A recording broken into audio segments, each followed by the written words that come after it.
Nous sommes en direct de Montpellier avec l'un des deux futurs mariés, Vincent Autain. Vincent qui va se marier avec Bruno.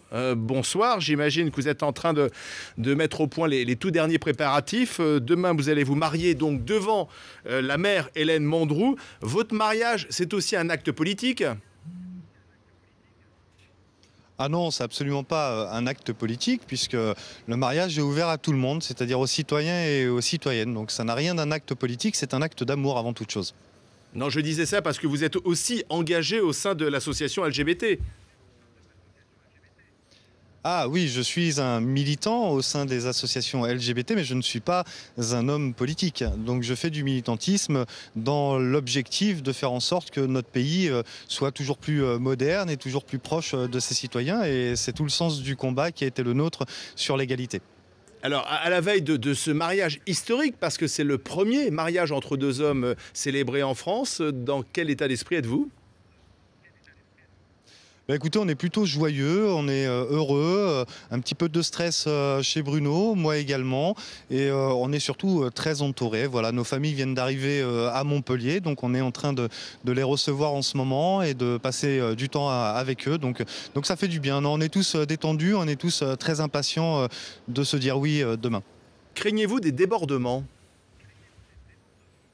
Écoutez, votre sujet l'a dit très clairement tout à l'heure. Il y a pour le moment aucun signal qui laisse penser qu'il y aura des débordements. On est quand même dans une ville où le respect des diversités, notamment celles liées aux lesbiennes, gays, trans, est extrêmement présente. Voilà, c'est pas pour rien que Montpellier a été élu ville gay friendly en 2012. On a connu des manifestations ici d'opposants, mais qui étaient bien moins nombreuses. Donc on pense que demain tout ira bien. Je crois que majoritairement les gens seront là dans un esprit de fête pour célébrer un moment historique. Pas le mariage de Bruno et Vincent, mais surtout le mariage de tous les amours qui vont pouvoir se célébrer demain, celui de l'égalité. Voilà, on est tous un petit bout de ce symbole-là. Chaque personne qui s'est mobilisée pour cela, c'est ça le vrai symbole. Alors demain, un seul ministre présent, une seule ministre, la ministre Najat Vallaud-Belkacem, à titre personnel. Sa collègue ministre de la Famille ne vient pas, vous êtes déçu ? Non, aucune déception. Chacun est libre de venir ou pas. Ça dépend des envies, des agendas des uns et des autres. Nous n'avons envoyé aucune invitation personnelle à quelque élu que ce soit. Je crois que nous avons à cœur de faire un mariage ouvert à tous. Nous sommes toutes et tous des citoyens, comme les élus sont des citoyens, comme les ministres sont des citoyens.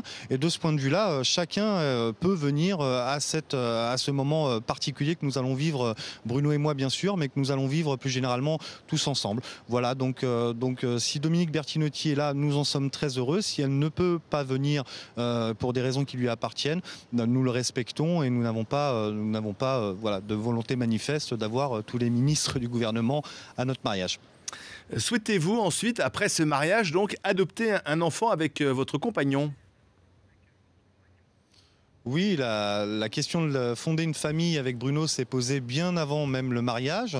Donc aujourd'hui, après ce mariage, nous irons faire les papiers nécessaires pour que nous puissions, je l'espère, adopter le plus vite possible. Mais là aussi, toutes les familles sont égales face au long parcours qui nous attend. Donc maintenant, la loi est adoptée, elle sera appliquée demain. Vous pensez qu'elle va entrer dans les mœurs finalement, cette loi ?